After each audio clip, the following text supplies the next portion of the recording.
আসসালামু আলাইকুম এভরিওয়ান, স্বর্ণাজ কিচেনে আপনাদের স্বাগতম।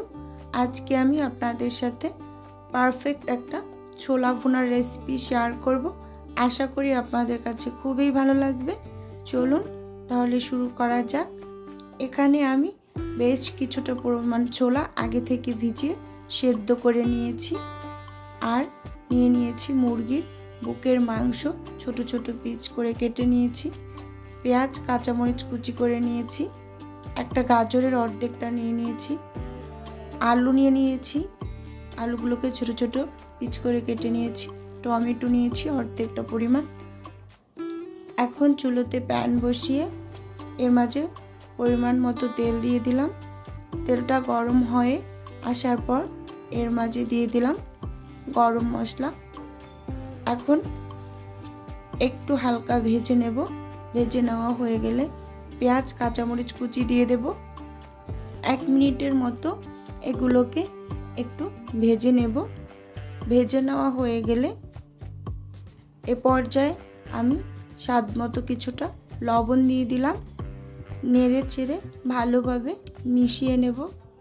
মিশিয়ে নেওয়া হয়ে গেলে এখন এ পর্যায়ে দিয়ে দেব 1 টেবিল চামচ আদা বাটা আর 1 টেবিল চামচ রসুন বাটা। আদা রসুনটাকে একটু সময় নিয়ে ভেজে নেব।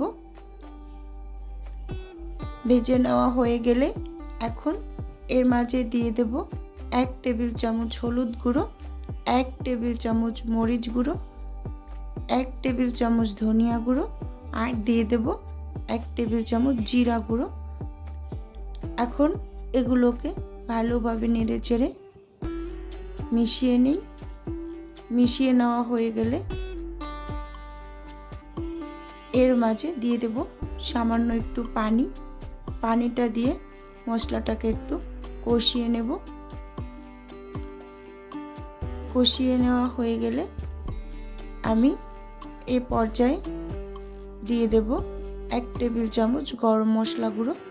গরম মশলাটা আগে দিতে ভুলে গিয়েছিলাম, তাই এই পর্যায়ে দিয়ে দিলাম। নেড়ে চেড়ে মিশিয়ে এখন এর মাঝে আগে থেকে কেটে রাখা মুরগির মাংসগুলো দিয়ে দিয়েছি, আলুগুলো দিয়ে দিলাম, আর এখন ভালোভাবে নেড়ে চেড়ে মিশিয়ে নেব মশলার মাঝে। মিশিয়ে নেওয়া হয়ে গেলে এখন আমি অর্ধেকটা পরিমাণ গাজর কুচি করে রেখেছিলাম, সেই গাজরটাও দিয়ে দিলাম। যেহেতু গাজরটা কিছুটা পরিমাণ শক্ত, তাই এই পর্যায়ে দিয়ে ভালোভাবে নেড়ে চেড়ে ভেজে নেব। এখন ঢাকনা দিয়ে ঢেকে 3-4 মিনিটের মতো একটু লো হিটে রান্না করে নেব। 3-4 মিনিট পর অনেকটাই পানি উঠে এসেছে। এই পানির ভিতরে আবারও ভালোভাবে নেড়ে চেড়ে মিশিয়ে নেব। এখন আবার ঢাকনা দিয়ে ঢেকে 5-6 মিনিটের মতো লো হিটে রান্না করে নেব। ঢাকনা খুলে নেড়ে চেড়ে একটু মিশিয়ে নেব। ভালোভাবে সেদ্ধ হয়ে গিয়েছে মাংসগুলো। এখন এই পর্যায়ে আগে থেকে সেদ্ধ করে রাখা ছোলাগুলো দিয়ে দেব, আর টমেটো অর্ধেকটা পরিমাণ নিয়েছিলাম সেটা দিয়ে দিয়েছি। এখন ভালোভাবে নেড়ে চেড়ে মিশিয়ে নেব।